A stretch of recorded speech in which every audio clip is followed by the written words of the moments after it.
Deus ordenou a Moisés que, começando de Arão, o primeiro sumo sacerdote oficializado por Deus diante da nação de Israel, por todos os outros, sempre se obedecesse o rito de que eles usassem o que Deus chamou de uma coroa de santidade, uma lâmina de ouro com a seguinte inscrição: Santidade ao Senhor. O que nos leva a questionar qual a relação entre santidade e ministério. Qual a importância da santidade na vida de todo o cristão? Essas verdades nos são comunicadas, ainda que de forma simbólica, a partir dessa passagem. Esse é o assunto da nossa conversa hoje. Fique comigo e nos próximos minutos nós vamos entender isso um pouco melhor.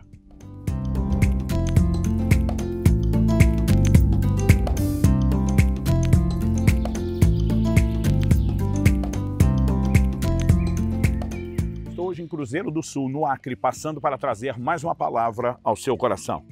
Em Êxodo, no capítulo 28, do verso 36 ao 38, nós lemos: Faça também uma lâmina de ouro puro e grave nela a maneira de gravuras de sinetes as seguintes palavras: Santidade ao Senhor. Amarre essa lâmina com um cordão de pano azul, de maneira que esteja na mitra. Bem na frente da mitra estará. Estará sobre a testa de Arão, para que Arão leve a iniquidade concernente às coisas santas que os filhos de Israel consagrarem em todas as ofertas de suas coisas santas. Essa lâmina sempre estará sobre a testa de Arão, para que eles sejam aceitos diante do Senhor. Examinando as Escrituras, reconhecemos que houve sacerdotes que apareceram, que surgiram no cenário das Escrituras antes de Arão. No entanto, formalizado por Deus, estabelecido pelo próprio Senhor, com regras muito específicas, não só para os seus dias, mas para a partir dele, para as gerações vindouras. O primeiro foi Arão. E aqui Deus está orientando Moisés: olha, Arão precisa carregar o que no capítulo seguinte é chamado de a coroa da santidade. Essa lâmina de ouro, ela ajudaria a firmar a mitra. Aliás, diga-se aqui de passagem que a mitra simboliza a autoridade e que há uma relação entre santidade e autoridade na vida de todo o ministro. A santidade também libera o que nós podemos chamar de um fluxo de unção, e a mesma deve ser preservada. Mas antes de falar dessas coisas na vida de um ministro, porque é importante que todo crente, mesmo aquele que não se considera um líder, um ministro, com um chamado específico para o ministério, especialmente um de grandes proporções ou em tempo integral, porque nós precisamos entender essas verdades. Porque o padrão que Deus requer dos líderes e dos ministros não é apenas para eles. É porque liderança é baseada no exemplo.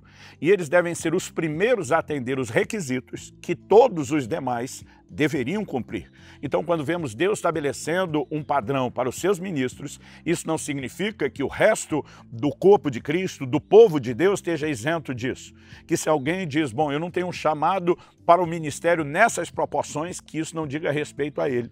Então, quando olhamos, por exemplo, em 1 Timóteo, Paulo falando que aquele que almeja o episcopado deve ser irrepreensível, marido de uma só mulher, que governe bem a sua própria casa, porque quem não pode governar a sua própria casa, como é que vai governar a igreja de Deus? Ele não está dizendo que somente um ministro deveria ter como esposa uma só mulher, que somente um ministro deveria governar bem sua casa e os seus filhos, mas porque eles são exemplo.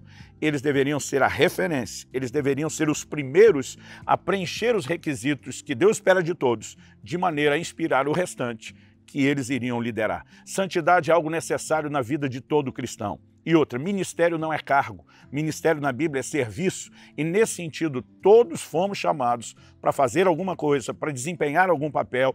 Todos temos importantes missões e papéis a serem desempenhados para a edificação de todo o corpo de Cristo. Então, com isso em mente, o que Deus pediu para Arão serve em figura, de maneira alegórica, para todos nós. Então vamos lá. Em primeiro lugar, reconheço que santidade ela gera no reino espiritual autoridade. Quando olhamos para a vida de algumas pessoas, nós reconhecemos que é possível ter um certo nível de resultados, mesmo com determinados tropeços. Jesus diz em Mateus, no capítulo 7, no verso 23, que no último dia, quando alguns vão dizer para ele, no teu nome expulsamos demônios, curamos enfermos, profetizamos, ele não vai questionar se isso de fato aconteceu, mas ele vai dizer, apartai-vos de mim, vocês que praticam a iniquidade. Em outras palavras, no final das contas, seus ministros não serão julgados pela produtividade. Eles serão julgados se o seu caráter e estilo de vida expressou e revelou o caráter e o estilo de vida de Nosso Senhor. Então isso primeiro tem que ser levado em conta, até porque unção e autoridade são coisas que podem não apenas ser usadas, mas também abusadas. Sansão, por exemplo, que o diga. Quando olhamos também para o erro de Moisés e Arão, que em vez de falarem à rocha, a feriram, nós vemos que houve resultado.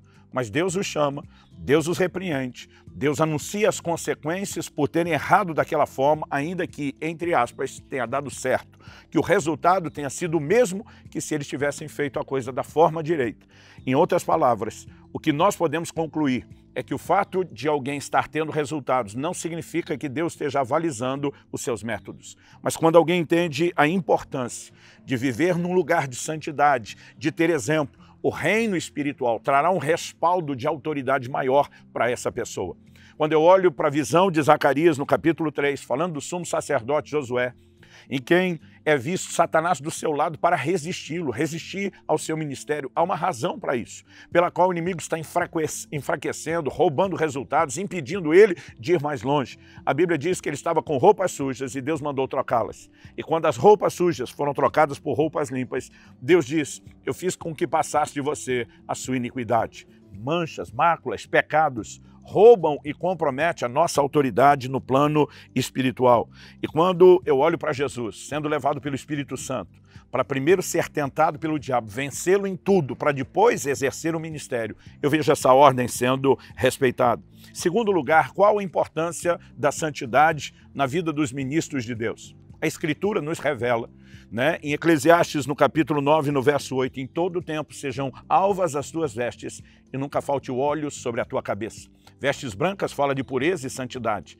E de alguma forma a Bíblia diz que isso faz com que não nos falte óleo. Não estou dizendo que a unção é mérito, que ela vem como fruto de merecimento por bom comportamento. Mas em 1 Tessalonicenses, no capítulo 4, quando o apóstolo Paulo, de forma explícita, declara: pois a vontade de Deus é a santificação de vocês, que se abstenham da imoralidade sexual. Verso 3, estou lendo. Ele continua no 4, que cada um de vocês saiba controlar seu próprio corpo em santificação e honra, não com desejos imorais como gentios que não conhecem a Deus, e que nessa matéria ninguém ofenda nem defraude o seu irmão, porque contra todas essas coisas, como antes já avisamos e testificamos, o Senhor é o vingador.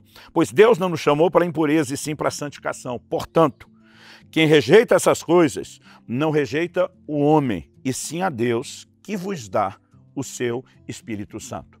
O que a Escritura está dizendo quando rejeitamos a mensagem de santidade?